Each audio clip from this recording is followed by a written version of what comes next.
her as to what does she want to do. She's like, I don't want to do anything really. What do you like? Not really, nothing. I don't like really anything. She's an 8th standard. Come on, she's a kid. What do you like? Okay, anything. Dancing, music, this, that, and the other. And she said she likes stars. I was like, okay, stars is good. You like to draw stars. What do you do with stars? She said she likes to look at stars. I said, our girl was not so good in studies. Okay, so we forgot about the subjects, and what we decided is we're going to just concentrate on looking and finding out more about stars.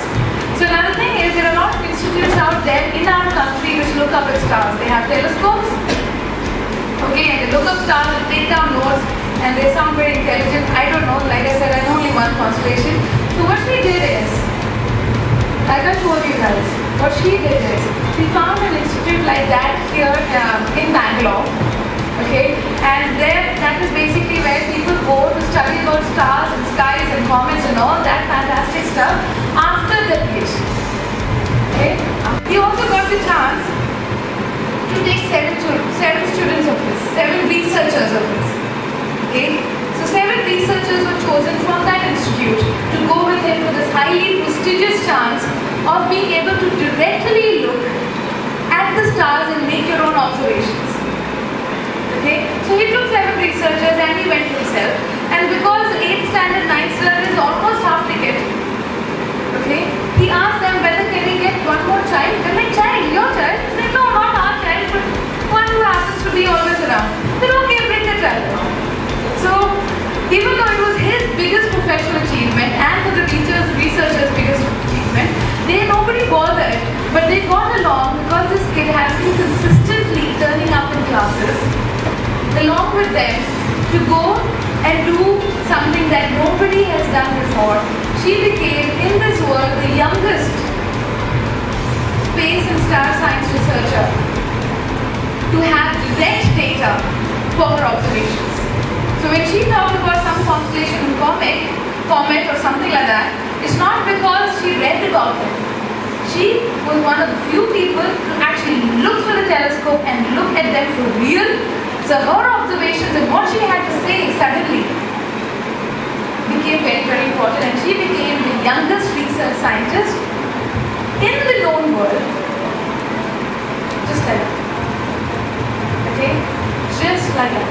Nobody asked her marks. Nobody asked who she was. She just turned up.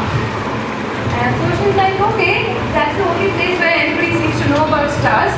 So she went up to a professor there and said, well sir, I like stars, can I come and sit in your class? So the professor's like, alright, have you done a PhD? Like, no, what class are you in? 8th standard. Okay, come when you're a little more grown up. Okay, so, and she put her off. She came back the next day. She looked at the office, she hung around there, she talked to the students. They were all like, oh, little kid, what are you doing here? And all that. Okay? So, you know that is how people treat us, right?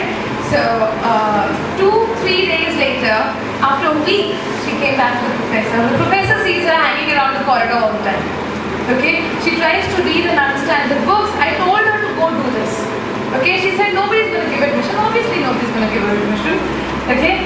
So, a week later of seeing her hanging around there, the professor said, fine, come sit in the class. It's not like you will understand anything. Okay? We have a chair, we have a fan, all of that is working anyway. Come and sit in the class. So she came and sat in the class. She came and sat in the class, and then every week for 2 days she would come and sit in the class after school. Okay? Obviously 99.9% she didn't understand anything. Okay? But they would show pictures of the stars and the constellation and the star movements, and she would like that. Some things she would understand, most things she did not understand. And she did this for 1.5 years. So she started from 8 halfway through, sitting in classes every week, and through 9 she kept taking notes. Nothing she understood, nobody ever bothered, but they got used to her. So after breaking classes, they would take her out to the canteen with them. They got used to her, okay, hanging out with them. So she used to hang out with all these scientists on this 8th standard girl, because she would always be there. What do you do? When you're going for tea, you might as well take her along, right? So they would take her, they would listen to her, she would listen to them. And in 9th standard, when she was in 9th standard, so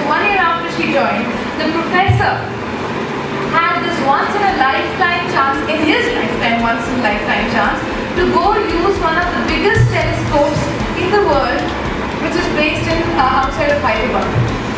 Yes, and she wrote a small paper on it. I went to the telescope, I looked through that, I saw this. Okay? I think this about these stars. The professor put it out there and it got published because there are no children out there writing about stars. She got published worldwide to understand a child's view about stars and research and science and space. Before she got into 10th, before she even decided what subject she's going to take, every university in this world was writing to her, her parents, her school, the professor, asking, is there a chance that this girl can come and study in our university? We want her. You know what? She knows so much about science and stars right now that everybody's convinced that she's the big thing because she's already